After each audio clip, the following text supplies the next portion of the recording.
Hey everybody, this is Dan, and this is the first video of the second half of the course. So we did the midterm last week. I may not have those graded by the time you see this, but I'll be taking a look at them soon.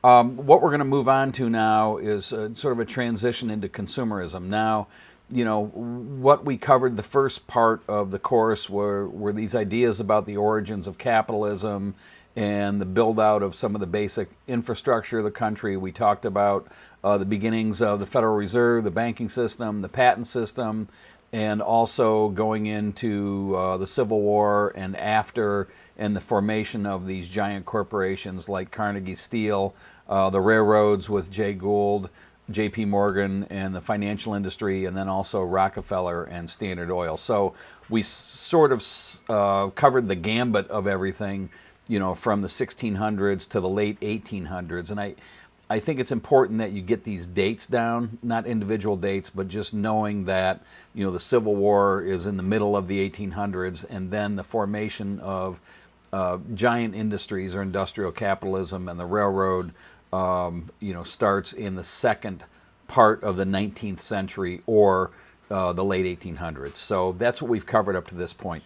Now what I want to do is start to transition into this idea of consumerism. And it's not that industrial capitalism or industrialism goes away after the 1800s. It certainly remains in place all the way up to the 1970s or 1980s, or you could argue still today.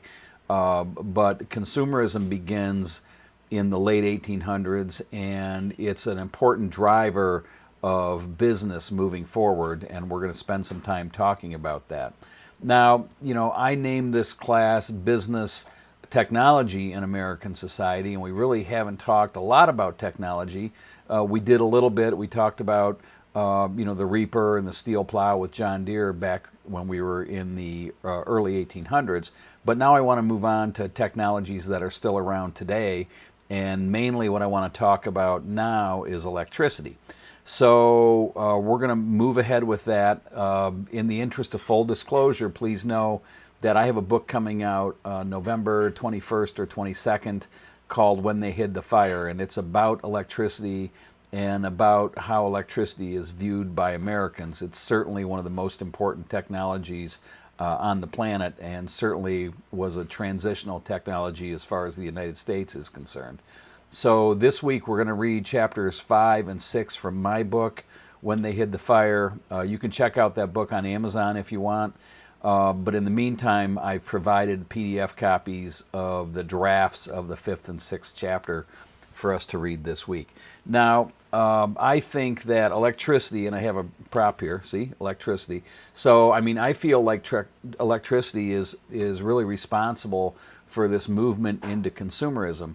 We already know in the late 1800s that a lot of the population was moving off of farms and into cities to work at businesses that were becoming more concentrated in urban areas.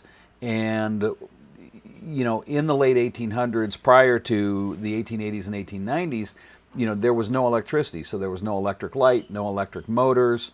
Everything was still done by, steam and wood and kerosene.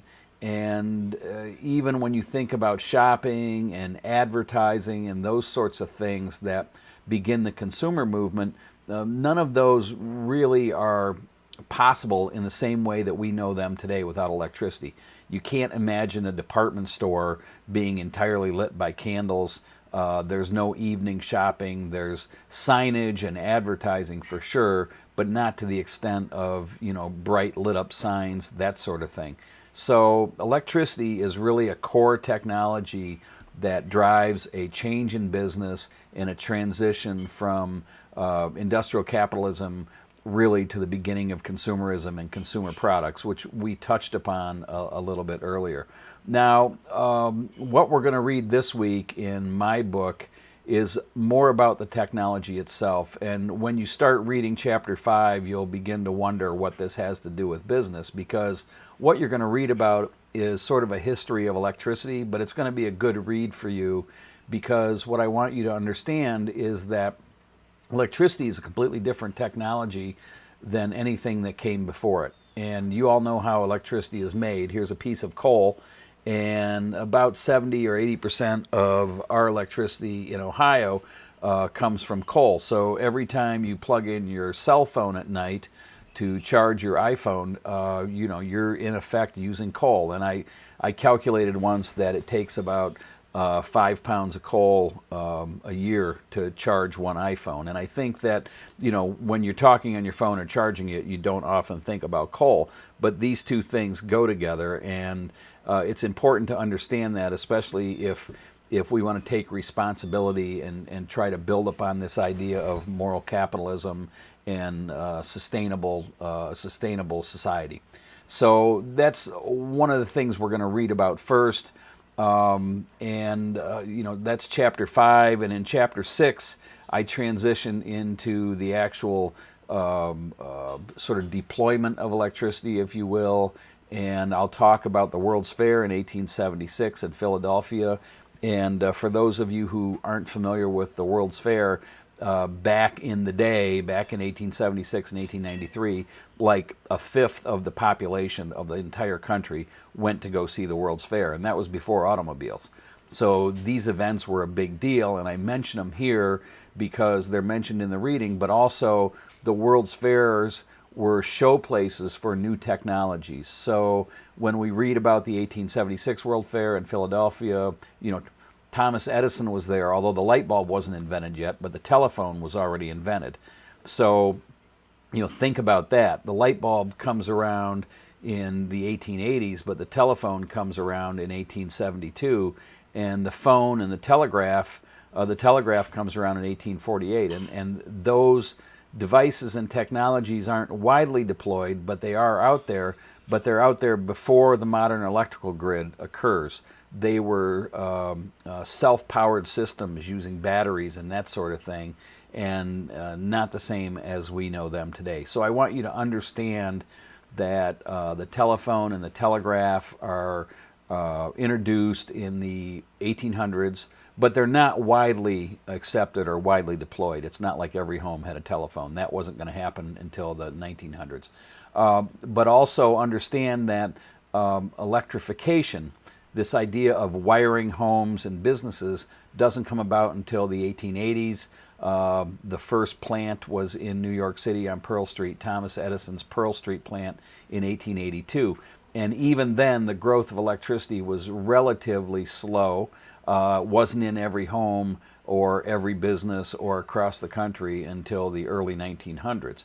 But it's important for you to read about this because I want you to understand the technology, and it ties into this idea of business, because as we move on and we talk about consumerism and advertising and consumer goods, which drives business, electrification or electricity plays a vital part of that. I think it's next to impossible for any of us to imagine living in a world without electricity, and I know all of you have experienced the electricity going out, like during a thunderstorm, and you really, you can't do anything. And so, you can imagine what it was like before electricity existed at all. So that's what we're going to do this week. Next week, we're going to talk about the rise of Madison Avenue. And when I say Madison Avenue, I mean advertising, and carry on with this idea of consumerism and how that drives business, because eventually the U.S. would become a huge consumer society, and many of our businesses would be dedicated not to building these core commodities or making these core commodities like petroleum or steel, but actually manufacturing consumer goods, which becomes a very large part of the economy. So that's it for this week. Everyone's doing a great job, and I will talk to you soon. Please be safe. Take care. Bye-bye.